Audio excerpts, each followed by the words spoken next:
L'invité de la rédaction ce matin est Marie Arena, ministre de l'Intégration sociale, des pensions et des grandes villes. Bonjour Marie Arena. Bonjour. Vous souhaitez pouvoir réquisitionner les bâtiments publics pour accueillir les sans-papiers. Pour quelle raison? Alors on vit une situation très difficile depuis plus d'un an en ce qui concerne l'accueil des sans-papiers et plus particulièrement des demandeurs d'asile. Vous savez qu'on a signé un accord de gouvernement qui disait qu'il y avait une circulaire de régularisation. En mars 2008. En mars 2008 et malheureusement cette circulaire n'arrive pas et donc il y a eu des messages qui ont été donnés par la politique de l'asile, à savoir la ministre Turtelbaum, et qui ont orienté un certain nombre de populations à introduire des demandes d'asile. Dès que la demande d'asile est introduite, il y a une obligation de l'État belge à accueillir effectivement ces personnes qui sont en demande d'asile et on a une augmentation de ces populations. C'est-à-dire que si on compare les chiffres de mai 2008 et de mai 2009, on a 23% d'augmentation. Et il y a plus d'augmentation en Belgique que dans les autres pays européens. Pour quelle raison? Tout à fait. Et donc on a une augmentation dans tous les pays européens qui tourne autour des 6-10%. Oui. Par contre, en Belgique, on a une augmentation plus marquée parce que les messages ne sont pas clairs. Et donc, des personnes qui se disent « il va se passer quelque chose en Belgique, il pourrait y avoir une régularisation si nous sommes dans une procédure ». Et donc, on a des orientations de filières qui se passent vers la Belgique. Alors moi, je réceptionne effectivement le résultat de cette non-politique au niveau de la migration parce que nous avons l'obligation de l'accueil. Et on voit ces chiffres qui augmentent. On a déjà augmenté de plus de 1000 places les capacités d'accueil. Il y a même des sans-papiers qui sont logés à l'hôtel. Sans abri. Des sans-papiers, pardon, oui. Il y a des sans-papiers, effectivement, qui sont à l'hôtel parce qu'on a une capacité de 16 850 places actuellement et on a 17 000 personnes qui sont accueillies, effectivement. Et donc, il y a ce delta qui doit trouver des places ailleurs. Si nous ne les hébergeons pas, c'est une faute sur un plan humanitaire, mais c'est aussi une faute sur un plan légal parce que la Belgique a une loi qui dit que nous devons, effectivement, héberger ces personnes. Donc, ce que je demande, c'est pour éviter les hôtels qui, d'une part, coûtent cher. 30 € par jour par personne. Voilà, 30 € par jour et par personne. Et d'autre part, ne garantissent pas l'accueil tel que nous devons le faire, c'est-à-dire avec un accompagnement des personnes, eh bien, je demande qu'il puisse y avoir réquisition de bâtiments publics tels que les casernes qui sont vides pour certaines. Et vous en avez déjà pointé très précisément? Alors aujourd'hui, je demande au ministre de la Défense, parce que bien entendu c'est en collaboration avec le ministre de la Défense qu'on doit travailler. Je n'ai pas moi l'habilitation à aller réquisitionner en tant que telle une caserne, mais au contraire avec le ministre de la Défense de pouvoir trouver les meilleurs endroits pour accueillir ces personnes. Marie Arena, mardi prochain ce sera le 30 juin et les recteurs des universités fermeront leurs portes aux sans-papiers. C'est en tout cas ce qu'ils souhaitent pouvoir faire. Que va-t-il advenir de ces centaines de sans-papiers qui pour l'instant logent depuis plusieurs mois dans les universités? Alors il faut bien faire la différence entre les demandeurs d'asile qui sont actuellement accueillis dans les centres tels que Fait d'Asile les organise et les occupations qui sont des occupations d'églises, d'écoles, d'universités et autres.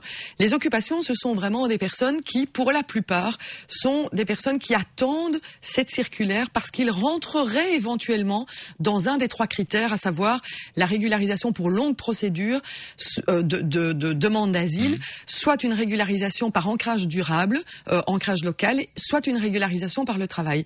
Et donc ce sont des personnes qui, si elles sont dans les occupations, c'est parce que souvent elles n'ont pas le droit en tant que telles à l'accueil et donc dans les structures d'accueil.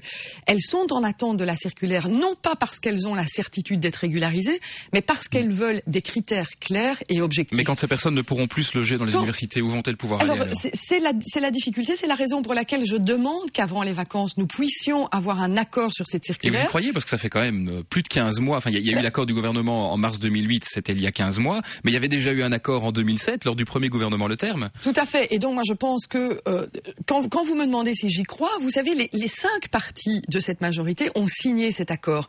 Et donc c'est un petit peu étrange de demander à un parti de la majorité de savoir s'il croit dans un accord qui a été signé dans les 5.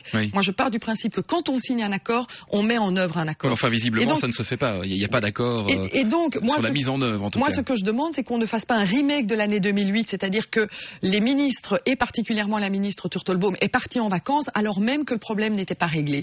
Et donc il faut absolument que cette année nous puissions avoir une décision et je sais que le ministre, le premier Van Rompuy est sensible à cette cause. C'est un de ces 5 dossiers prioritaires avant les vacances. Voilà, je sais que c'est un de ces 5 dossiers et en plus, dans les 5 dossiers, c'est le seul que nous pouvons régler seul au niveau du fédéral, dans la mesure où quand on parle de budget, il va falloir travailler avec les régions, quand on parle d'institutionnel également, et donc le dossier qui nous concerne aujourd'hui peut être effectivement réglé rapidement au niveau du Conseil fédéral. S'il n'y a pas accord avant les vacances, c'est-à-dire avant le 21 juillet, que faites-vous? Mais moi, j'attends vraiment que le premier, et je sais qu'il a la capacité de le faire, puisse à un moment donné trancher et de dire ça suffit, il faut vraiment prendre une mesure qui ne soit pas du parti pris entre le VLD, le PS et le CDH, mais au contraire qui soit une mesure qui puisse à un moment donné dire ok, assez discuté, maintenant il faut qu'on puisse trancher. Il y a un an, vous disiez, sans accord avant les vacances sur la régularisation des sans-papiers, le Parti socialiste quittera le gouvernement fédéral. Est-ce que vous le redites cette année-ci? Alors vous savez, il y a un an, il n'y avait pas la problématique de la crise à laquelle on est confronté. Et donc je pense qu'il serait tout à fait irraisonnable de la part d'un parti de dire on quitte un gouvernement alors qu'on a encore tous les 5 chantiers dont vous avez parlé, qu'il va falloir prendre à bras le corps et pouvoir travailler dans l'intérêt des personnes et des citoyens. Et donc aujourd'hui, ce serait quand même un petit peu difficile de dire nous allons partir parce que un des partis de la majorité ne fait pas son travail. Donc c'est celui qui ne fait pas son travail à un moment donné qui doit dire ben voilà, je n'ai pas la compétence, je n'ai pas la volonté et donc on arrête de travailler sur ce dossier. Maria-Arena, vous avez été ministre-présidente de la Communauté française. Quel regard avez-vous aujourd'hui sur l'option de l'Olivier qui a donc été prise pour les 2 régions et la Communauté française?